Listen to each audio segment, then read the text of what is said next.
কলকাতায় আওয়ামী লীগের party office, ভয় পেয়ে যা বললেন প্রেস সচিব। ঢাকায় জাতিসংঘ মানবাধিকার অফিসের অনুমোদন বাতিলে সরকারকে 24 ঘন্টার আলটিমেটাম। টাকা ছাপানো বন্টনে বিশাল অঙ্কের অর্থ খরচ, ক্যাশলেস লেনদেন বাড়াতে হবে গভর্নর। ভারত নির্ভরশীলতা থেকে বৈরিতা, চীন ও পাকিস্তানের সাথে নৈকট্য অন্তর্বর্তী সরকারের কূটনৈতিক অর্জন কতটা, জানা গেল চাঞ্চল্যকর তথ্য। 33 বছর পর হচ্ছে ঢাকা বিশ্ববিদ্যালয়ে জাকসু নির্বাচন, ভোট আগামী 11 সেপ্টেম্বর। এতক্ষণ শুনছিলেন সংবাদ শিরোনাম, এবারে বিস্তারিত। তবে তার আগে অনুরোধ থাকবে আমাদের চ্যানেলটি সাবস্ক্রাইব করে আমাদের সাথেই থাকুন। কলকাতায় আওয়ামী লীগের পার্টি অফিস, যা বললেন প্রেস সচিব। আওয়ামী লীগের কার্যক্রম দেশে নিষিদ্ধ হলেও তাদের সব ধরনের কাজে নজরদারি চলছে বলে জানিয়েছেন প্রধান উপদেষ্টার প্রেস সচিব শফিকুল আলম। রোববার 10 আগস্ট রাজধানীর ফরেন সার্ভিস একাডেমিতে প্রধান উপদেষ্টার মালয়েশিয়া সফর নিয়ে আয়োজিত ব্রিফিংয়ে এক প্রশ্নের জবাবে তিনি এ মন্তব্য করেন। ব্রিফিংয়ে কলকাতায় আওয়ামী লীগের অফিস খোলার প্রশ্নে প্রেস সচিব শফিকুল আলম বলেন, দেশে কার্যক্রম নিষিদ্ধ আওয়ামী লীগের সব ধরনের কাজে নজরদারি চলছে। তারা যদি দেশের ভেতরে অস্থিতিশীলতা তৈরির চেষ্টা করে, সে বিষয়েও আমরা সতর্ক রয়েছি, নজর রাখা হচ্ছে। সম্প্রতি বিভিন্ন গণমাধ্যমে কলকাতা লাগোয়া উপনগরীতে বাণিজ্যিক এলাকায় আওয়ামী লীগের পার্টি অফিস খোলার সংবাদ প্রচার হয়। এই পার্টি অফিসে 2024 সালের 5 আগস্টের পর কলকাতায় পালিয়ে যাওয়া আওয়ামী লীগের নেতা কর্মীরা নিয়মিত যাতায়াত করছেন এবং দলীয় বিভিন্ন কার্যক্রম চালাচ্ছেন বলেও সংবাদ প্রচার করা হয়। ঢাকায় জাতিসংঘ মানবাধিকার অফিসের অনুমোদন বাতিলে 24 ঘন্টার আলটিমেটাম। ঢাকায় জাতিসংঘের মানবাধিকার অফিস স্থাপনে আপত্তি জানিয়ে 24 ঘন্টার মধ্যে অনুমোদন বাতিলের আলটিমেটাম দিয়েছেন ঢাকা বিশ্ববিদ্যালয়ের বিক্ষুব্ধ শিক্ষার্থীরা। দাবি মানা না হলে দেশের সব শিক্ষা প্রতিষ্ঠানকে সঙ্গে নিয়ে লাগাতার কঠোর কর্মসূচি ঘোষণার হুঁশিয়ারি দেন তারা।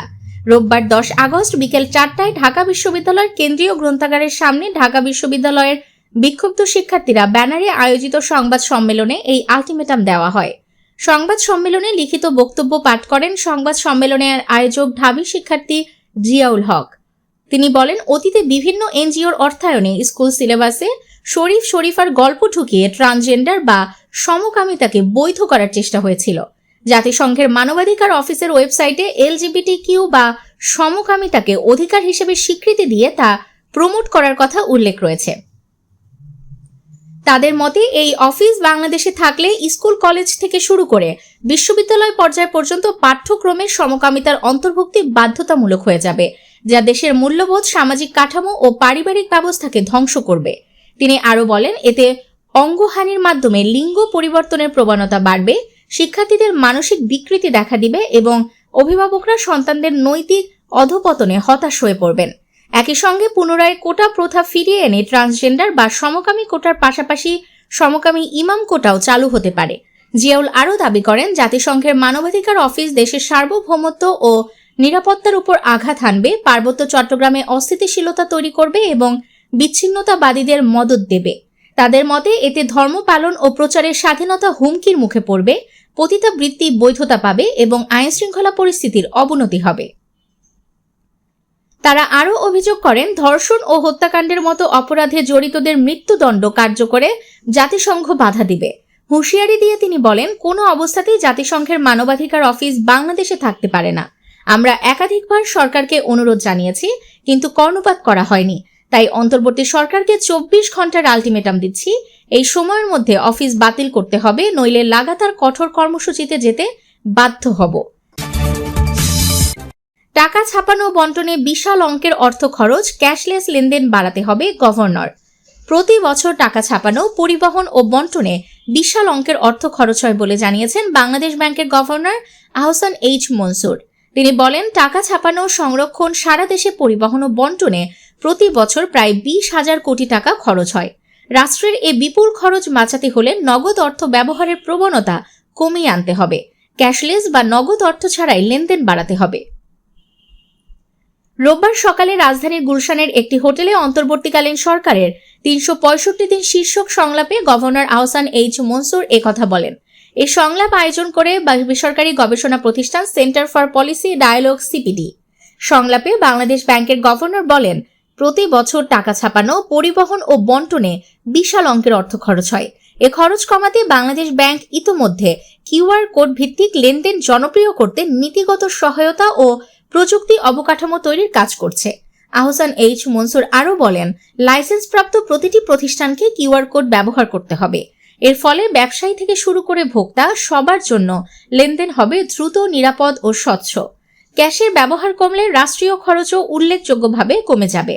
সংলাপে ডিজিটাল আর্থিক অন্তর্ভুক্তির জন্য স্মার্টফোনের গুরুত্ব তুলে ধরেন আহসান এইচ মনসুর। বর্তমানে আর্থিক লেনদেন, বিল পরিশোধ বা ইন্টারনেট ভিত্তিক যে কোনো সেবা নিতে স্মার্টফোনের ব্যবহার অপরিহার্য উল্লেখ করে তিনি বলেন, তারা স্মার্টফোনের দাম কমাতে কাজ করছেন। 6 থেকে 7 হাজার টাকার মধ্যে ভালো মানের স্মার্টফোন বাজারে আনতে পারলে শতভাগ মানুষকে স্মার্টফোনের আওতায় আনা সম্ভব হবে। গভর্নর আরও বলেন, এ লক্ষ্য অর্জনে ইন্টারনেটের দাম আরও কমাতে হবে এবং সেবার মান বাড়াতে হবে। ভারত নির্ভরশীলতা থেকে বৈরিতা, চীন ও পাকিস্তানের সাথে নৈকট্য, অন্তর্বর্তী সরকারের কূটনৈতিক অর্জন কতটা?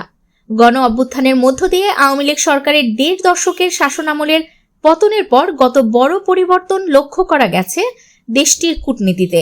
শেখ হাসিনা সরকার ক্ষমতাচ্যুত হওয়ার সাথে সাথে সম্পর্কে টানাপোড়েন তৈরি হয় দীর্ঘদিনের মিত্র ভারতের সাথে। আগের ভারত কেন্দ্রিক বৈদেশিক নীতির ধারা থেকে সরে এসে গত 1 বছরে অন্তর্বর্তীকালীন সরকারের সাথে চীনের ঘনিষ্ঠতা দৃশ্যমান হচ্ছে। সাথে পাকিস্তানের সাথেও এক ধরনের সম্পর্ক উন্নয়নের চেষ্টা লক্ষ্য করা যাচ্ছে। এদিকে গত 1 বছরে বাংলাদেশের সাথে ভারতের অর্থনৈতিক ও বাণিজ্যিক সম্পর্কে অবনতি যেমন দেখা গেছে, তেমনি সীমান্তেও সৃষ্টি হয়েছে সংঘাতময় পরিস্থিতি। ভারত থেকে দফায় দফায় পুশব্যাকের ঘটনা ঘটে চলেছে শেখ হাসিনা সরকার পতনের পর থেকেই। কূটনীতিক ও বিশ্লেষকরা বলছেন, একটি নির্দিষ্ট দেশকেন্দ্রিক পররাষ্ট্রনীতি থেকে সরে আসা ছিল গত 1 বছরে বাংলাদেশের সবচেয়ে বড় কূটনৈতিক পরিবর্তন। আন্তর্জাতিক সম্পর্কের শিক্ষক অধ্যাপক সাহাব এনাম খান বিবিসি বাংলাকে বলেন, বাংলাদেশের নতুন সরকার আগের চেয়ে অনেক প্র্যাকটিক্যাল হয়েছে। একটি নির্দিষ্ট দেশকেন্দ্রিক পররাষ্ট্রনীতি থেকে সরে আসার কারণে বাংলাদেশের ভূ রাজনৈতিক গুরুত্বটাও বেড়েছে।